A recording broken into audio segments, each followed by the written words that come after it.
Since creating the much-beloved cartoon The Simpsons, and then Futurama, the hilarious science fiction satire, Matt Groening has given us some of the best-loved cartoons for grown-ups ever made. Set in medieval times, Disenchantment was set to be the fantasy genre equivalent to Futurama. But some wonder if Disenchantment is even medieval after all, and there's a pretty convincing theory out there that it might actually be more than it seems. Don't forget to hit the subscribe button and ring the notification bell to stay up to date with our newest and most awesome movie content. Oh man, I'm late for morning prayers.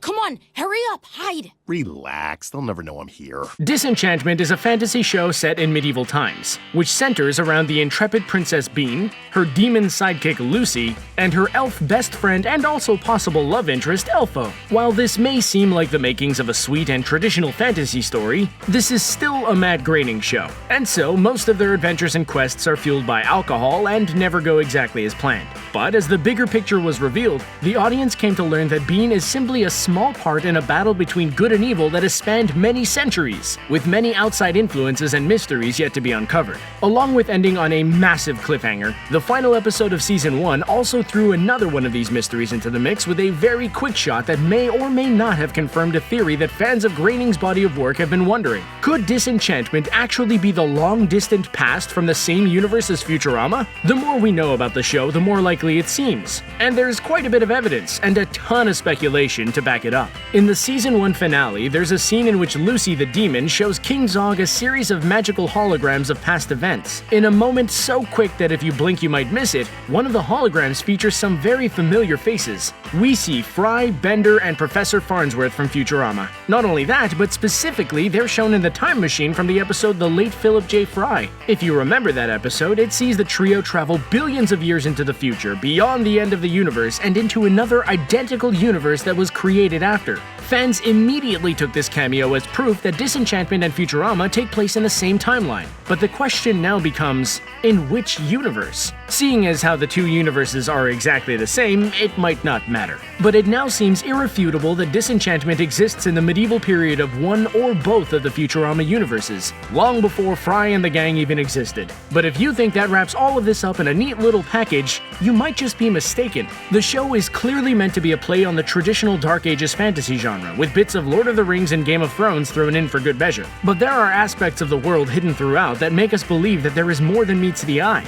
Take episode 1, in which Princess Bean, Lucy, and Elfo take off into the Enchanted Forest. Above them in the distance can be seen a blimp. It's never addressed again, but signals that this might not be the Dark Ages we've learned about in the history books. Everyone knows the famous moment of foreshadowing from the Futurama pilot, in which we see Nibbler's shadow, which hints at his involvement in the events that would change Fry's destiny. Of course, none of that would come back around until Season 4, but come back it did, and we learned that Nibbler was responsible for pushing Fry into the cryogenic chamber. It's entirely possible that this blimp sighting will come back later in the series and reveal something important. Knowing Matt Groening's affinity for this type of extremely sneaky and well-thought-out storytelling, we wouldn't put it past him. Going back once more to the pilot of Futurama, there may be one even bigger secret hidden in the animation that gives us a clue into the world of Disenchantment. When Fry is cryogenically frozen, we watch time pass before his frozen eyes outside the window of the laboratory. New York City is destroyed by alien spacecrafts, and then in its place there seems to be a very medieval-looking castle constructed in its place. With further evidence from Bender's big score, we can put together that this happened sometime around 2300.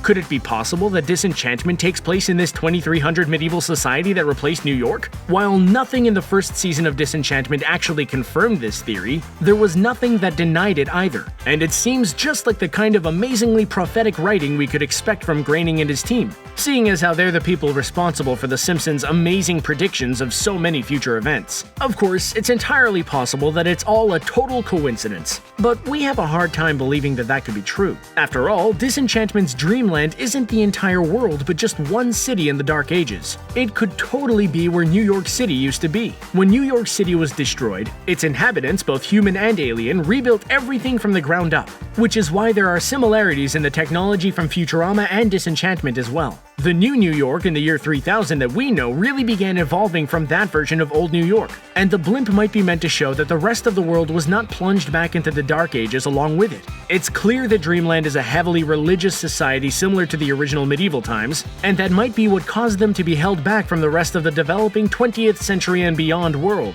And again, in Matt Groening's style, it might be a cleverly veiled commentary on that type of culture, where religion rules over scientific advancement. But that doesn't mean the two shows have to have anything to do with each other, really. There is so much time between them that they might never interact. While a Bender or a Leela cameo would be amazingly exciting to fans of both shows, we probably shouldn't hold our breath, and just let Disenchantment be its own show, separate from our beloved Futurama. But we can hope. We have to do something now. Any one of us could be next. There you have it. What do you think? Is Disenchantment set in the future? Does it connect to Futurama? Is there anything we missed? Let us know in the comment section below. Don't forget to like this video, share it, and subscribe to Screen Rant on YouTube so you can stay up to date with our awesome videos. Thanks for watching.